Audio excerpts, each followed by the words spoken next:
You think childhood in the 1950s was dangerous? No seatbelts, no supervision, playing in the streets until dark. That was paradise compared to the 1800s.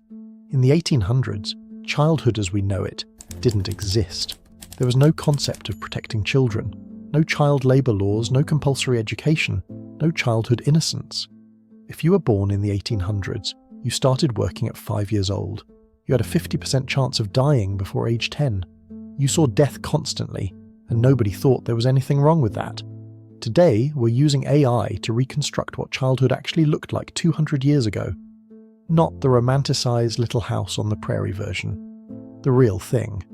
What you're about to see will make you grateful you were born in any other century. If you were born in the 1800s, you had roughly a 50% chance of dying before age 10. Not 50% chance of getting sick, 50% chance of death. Diseases we've forgotten about killed children constantly. Scarlet fever, diphtheria, whooping cough, measles, smallpox, cholera, typhoid. There were no vaccines, no antibiotics, no real medical knowledge. If you got an infection, you died. If you got diarrhea, you might die from dehydration. A simple cut could kill you from blood poisoning. Every family lost children. It wasn't unusual, it was expected. Parents didn't name babies immediately because so many died in the first weeks. Some families wouldn't get emotionally attached until a child survived past age 2. Infant mortality rates were around 20 to 30%. That means 1 in 4 or 5 babies didn't survive their first year. If you made it to age 10, congratulations. You'd beaten the odds. But your childhood was just beginning, and it looked nothing like childhood today. In the 1800s, children weren't protected. They were workers. By age 5 or 6, you were expected to contribute to the family's survival. Not chores, real labour. If you lived on a farm, which most people did, you worked from dawn until dark. Feeding animals, collecting eggs, hauling water, working in fields, helping with harvest.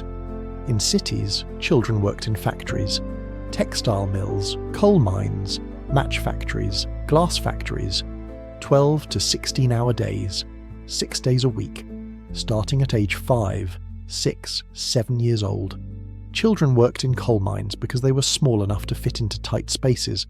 They crawled through narrow tunnels pulling coal carts, in darkness, breathing coal dust, for 12 hours a day. Children worked in textile factories because their small fingers could tie broken threads faster. They stood at machines for 14 hours straight. If they fell asleep, they were beaten. If their fingers got caught in the machinery, they lost them. Match factories used white phosphorus, which caused a disease called phossy jaw that literally rotted children's faces. They worked there anyway because families needed the money. There were no child labour laws until the very late 1800s, and even then they were barely enforced. Childhood wasn't about learning and playing, it was about surviving and working. In the 1800s, most children didn't go to school. Education wasn't considered necessary for most people. If you lived on a farm, you learned farming from your parents. If you were a girl, you learned housework and childcare. That was your education. For children who did attend school, it was nothing like school today. One-room schoolhouses with 30 to 50 students of all ages, one teacher, no grades, no age separation. You sat on hard benches for hours. You memorized and recited, reading, writing, basic arithmetic. That was it. Discipline was harsh. Teachers carried wooden paddles or birch switches. If you misbehaved, spoke out of turn, or failed to memorize your lessons, you were beaten. Publicly, in front of everyone. School wasn't mandatory. Most children attended sporadically, only when they weren't needed for farm work. A few months in winter when crops were dormant. That was it. The average child in the 1800s had maybe 3 to 4 years of total education, spread across their entire childhood. By age 12 or 13, you were done with school. You were considered an adult, ready to work full-time, marry, start your own family. The concept of adolescence didn't exist. You went from child to adult with no transition. Let's talk about what daily life actually looked like for a child in the 1800s. You woke up before dawn. In winter, your room was freezing. There was no central heating. You might see your breath indoors. You got dressed in the same clothes you'd worn for weeks. Most children owned 1 or 2 outfits total. You didn't bathe regularly, maybe once a week if that. You shared bathwater with your siblings. Breakfast was whatever your family had. Porridge, maybe some bread, milk if you were lucky. No variety. You ate the same thing every day. Then you worked, all day, in fields, in factories, at home doing chores. If you were a farm child, you hauled water from wells, fed animals, collected eggs, milked cows, worked in vegetable gardens, helped with planting and harvesting.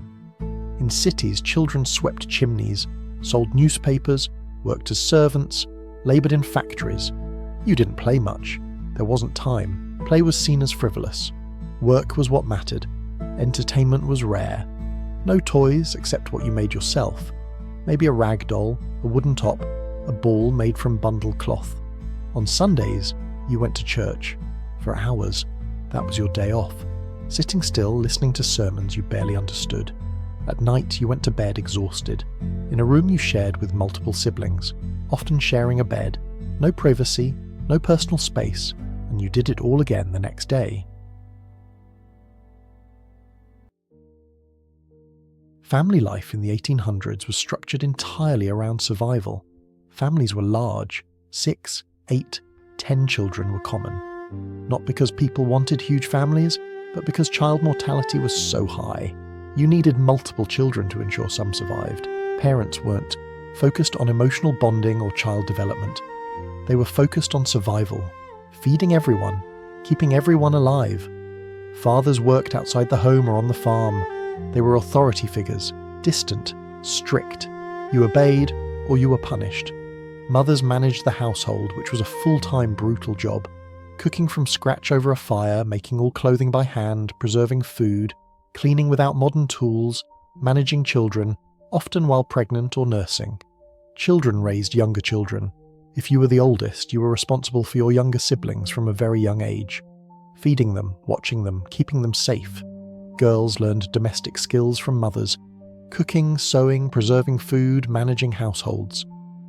By age 14, a girl was expected to be fully competent in all household tasks. Boys learned trades from fathers. Farming, carpentry, blacksmithing, whatever the family profession was, there was no concept of nurturing childhood development. No focus on emotional health. You learned practical skills to survive and contribute. Affection existed, but it wasn't openly displayed. Families were practical and stoic. Emotions were secondary to survival. The 1800s was a world of constant danger for children. Fire was everywhere. Homes were heated with fireplaces and wood stoves. Lighting was candles and oil lamps. Burns were common.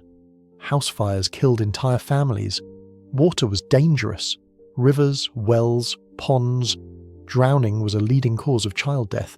No swimming lessons, no supervision. Animals were dangerous. Farm accidents with horses, cows, equipment. Wild animals in rural areas. Dog bites were often fatal without rabies treatment. Disease spread constantly. In cities, sewage ran in the streets. Cholera, typhoid, dysentery killed thousands. In cramped living conditions, one sick child meant the whole family got sick. Winters were deadly. Hypothermia, frostbite, starvation when food ran out. Children froze to death in their own homes. Medical care was primitive. If you broke a bone, it might not heal right. If you needed surgery, there was no anesthesia. Operations were done while you were awake. Held down, screaming. Accidents at work killed children regularly. Factory machinery crushed limbs. Mine collapses buried children alive. Industrial accidents were considered the cost of doing business, and there was no safety net, no child protective services, no welfare, no hospital emergency rooms. If something happened, you dealt with it, or you died. Here's something that's hard for modern people to understand. In the 1800s, there was no concept of childhood as a protected, innocent time of life. Children weren't sheltered from harsh realities. They saw everything. You saw animals being slaughtered for food. You might help butcher them. You saw births, at home, often complications. Sometimes the mother died. Sometimes the baby died. You saw it all. You saw death constantly. Neighbours, relatives, siblings. Bodies were prepared at home. Funerals were in the living room. You saw dead bodies regularly from a young age. Violence was normal. Public hangings were events entire families attended, children included. Corporal punishment was everywhere.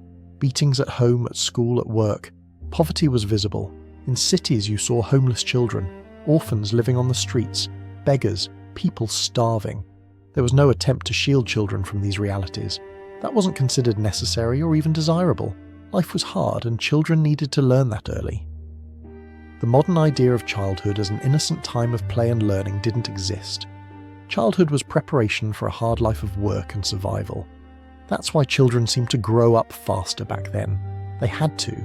There was no alternative.